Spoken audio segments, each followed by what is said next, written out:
राम राम। आज तुलसी विवाह था, तो आज शाम को हमने तुलसी विवाह किया है और हमें जितना बुझाया उतना हम किए हैं। आगे आप लोग देखिए कि हम कैसे किए हैं।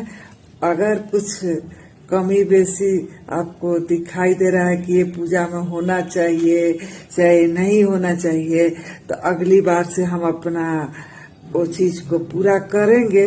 प्लीज आप लोग देखिए कि हमने अपना तुलसी विवाह किया है, तो कैसी लग रही है माता रानी और विष्णु भगवान। प्लीज आप लोग देखिए।